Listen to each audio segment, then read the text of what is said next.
home from Texas, went on the road trip. First of all, talk to me about that Texas game.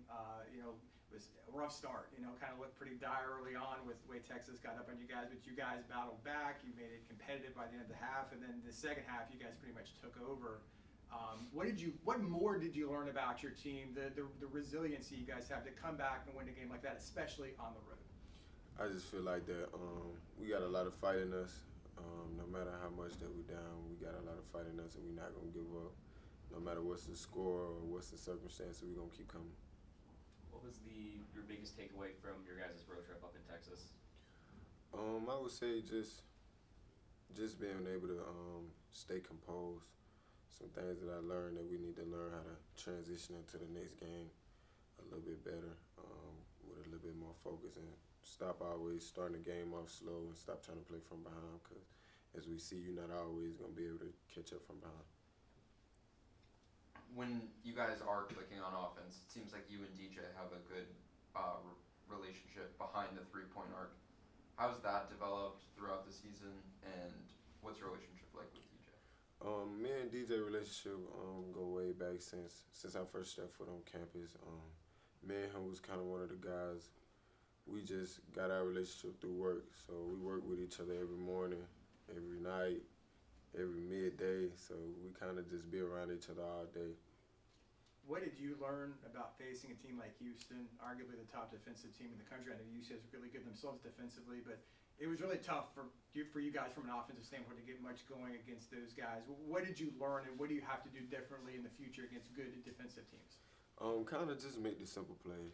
That's basically what I took from that. If you have a shot, take it. If you don't have a shot, give it up. And just try to play through contact, because they play real physical. So just being able to just try to play through contact, just staying focused throughout the whole game, and not just letting them coming at you hard just get you rattled or anything like that. Kind of just staying composed.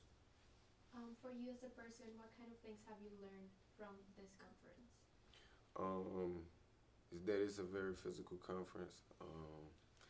Also that every night is going to be a good night. Every night you're going to have those matchups where you're going to have to come out and perform, and if you don't come out and perform, you're going to get destroyed.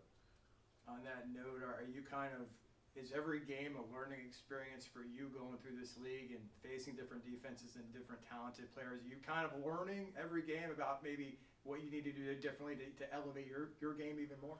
Most definitely. Everything is a learning process for me, whether it's practice, game, film.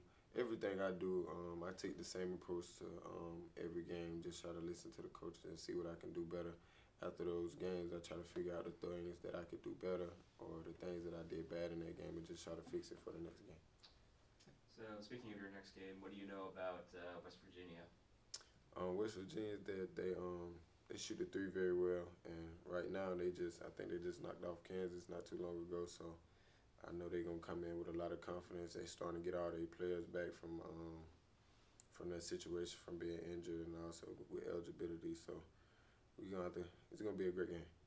You just mentioned, guys at West Virginia, they're getting closer to full strength. The center might be back tomorrow. Raekwon Battle, who I think you referenced, he's eligible to play. He's averaging like 20 points, transfer guard. Have you seen him on film? What stands out maybe about a Raekwon Battle? Is that he's a very versatile guard. I think he's like 6'7" and can pretty much do it all. He can shoot it. He can drive it and things like that. He's a 3-level scorer. So that's the things that I learned from him so far. What motivates you every game? Just being able that I have opportunity to go out there and showcase my talent, just coming from Ball State, and just knowing that I'm putting on for my brand and putting on for my teammates. Like I said, everything I do is for my family, whether it's for the UCF family, my family at home, or anything like that. Everything is a motivation to me and an opportunity to come out and be better. After being on the road and in hostile environments, how much are you looking forward to returning home and having a crowd, hopefully like the ones that came out for the Kansas and BYU games? Most definitely, it's gonna feel good just to see the Frowns back at the crib. We just come out there and last time we was in here, we gave them a loss, so this time we're just gonna try to get a W. You're a player that plays with a chip on your shoulder. Obviously, UCF was picked last in the conference. Now you got wins over Texas and Kansas. What does that show other people about who this team is?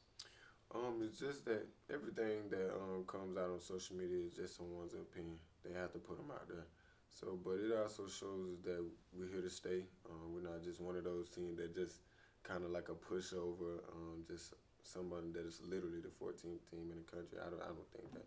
You know what I'm saying? I feel like we might be 14th in the country, but not last in the conference. So I take that approach and just being able to try to showcase that every night. Shamari Allen obviously came in with you this season as a transfer team captain. He really stepped up his offensive game in that Texas game. He got like 15 out of 17 points, I think, in that second half. Just what's your perspective bit on Shamari? Just kind of, he's an older guy. Coach Dawkins says he's a really good team leader. You're starting to see him step up his offense too to help you guys. What's kind of your perspective of being alongside Shamari? It's a great experience of being alongside Shamari. Like I said, we always wanted Shamari to do that from the start. And I'm glad that it came now, but I'm glad that he's doing that. So it feels good to play with him, learning from him and things of that sort. Just he helped me with like my leadership skills. He have real good leadership skills. He's just a natural leader. And now that he's picking it up on the offense, and I think that's gonna help us a lot. What's been your favorite part of this process during the conference? I would just say just being the ability to just prove people wrong. That's what I would think. Just being able to go out there and prove people that we're one of the top teams in this conference every night. I just think that's a great opportunity to have. And also just me being in this position with me coming from Ball State, I just think all of it is a great opportunity for me and the team. Feels like since coming back from injury, CJ slowly kind of gotten better and better each game, and he really showed that against Texas. How do you think he's done since coming back? I most definitely think he's getting more healthier, so and his knees feeling better. How he getting up on that rim, so I'm proud of that. I'm glad that he's feeling better. Speaking of feeling better, we've heard that you were a little banged up before Texas. How you feeling right now? I'm feeling pretty good right now. Everything's starting to kick in. I'm starting to get better. Starting to get over this sickness and stuff like that. So I'm starting to feel better. All set? Appreciate it. Thanks a lot. Good luck, Thanks, Jaylin. All right, Thank you. appreciate y'all. Thank you.